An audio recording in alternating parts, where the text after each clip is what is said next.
Today I'm going to talk about Rodin, the great French sculptor. The first time I saw his work was about 5 years ago when I went to the Orsay Museum. Among the countless masterpieces, I was completely mesmerized by his work, titled The Gate of Hell. I remember standing in front of his work for a long time.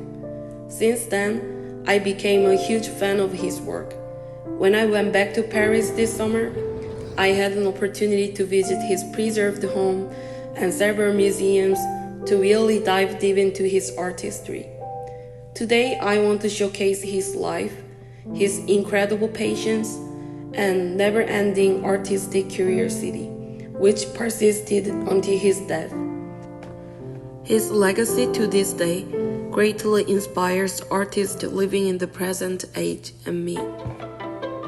1854. At the age of 14, Rodin managed to convince his father to let him study in Petit École. He studied with the painter Horace.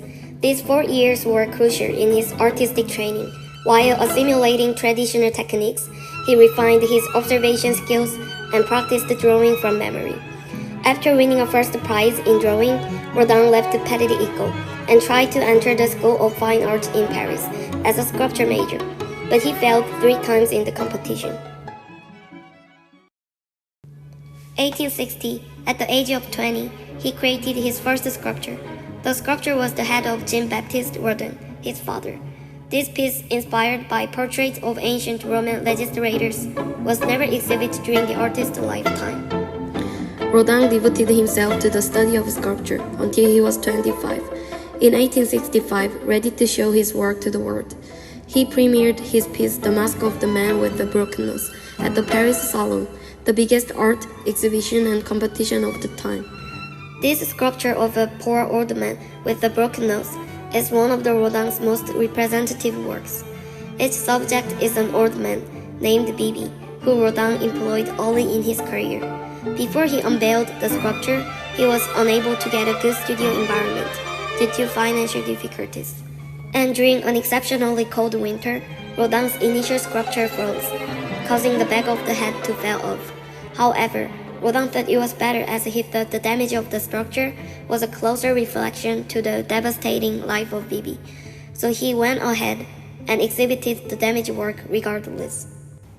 Contrary to the style of sculpting that was popular at the time, with mostly serious and academic subjects, Rodin, who exhibited a damaged work, was frowned upon and rejected by the Salon.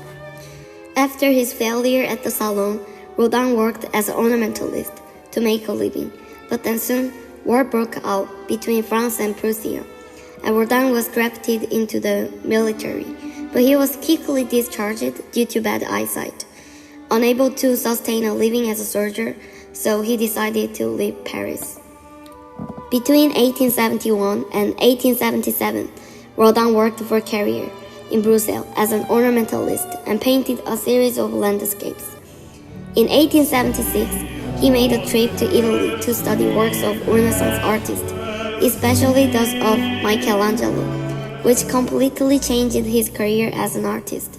Many Michelangelo's work had a direct impact on his artistic vision. Day and Night by Michelangelo. Through this work, he was inspired by Michelangelo's law of triangular structure.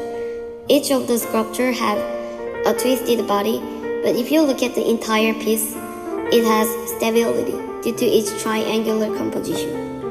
David is a masterpiece of Michelangelo, created from 1501 to 1504. With his amazing anatomical knowledge and passion, the David embodies ideal human proportions, an amazingly realistic expression of blood vessels and muscles. Rodin studied a lot of anatomical information through this work. Also, he was deeply moved by its large size and perfect body expression. Young Slave by Michelangelo. It is an unfinished piece. Rodin was strongly inspired by this piece to express the vitality of a human being who was trapped like a slave by a piece of stone but struggled to get out of it. Rodin studied Michelangelo's work in Italy for 2 months. After that, he returned to Belgium and spent 8 months working on his sculptures again. The trip to Italy, he used his entire property, led Rodin, a 37 years old unknown sculptor, to create a piece that made him a star artist. The Age of Bronze, inspired by Michelangelo's work. The sculpture models a Belgian soldier, containing detailed depiction of joints and muscles. Sculpture art of the time was obsessed with the idea of a perfectly ratioed human body, so most of the works were in the Greek style, which glorifies idealized body proportions, unlike the actual human body's appearance. Rodin, however, went against this standard and carved a sculpture that expressed a realistic ratio of the human body, truly melting his artistic beliefs into this work. The sculpture was so realistic in size and detail, it caused a huge controversy within the Paris Salon. Due to it being so lively and realistic, Rodin was suspected of imitating the model by applying plaster over it. Rodin submitted to the Comet a photograph of a real model and sculpture model of plaster which he put on the model's body. After many trials, at last, the Comet believed Rodin's claim, and his scandal permanently changed how people perceive his work. From then on, his reputation rose tremendously, and he became the most famous sculptor of the time.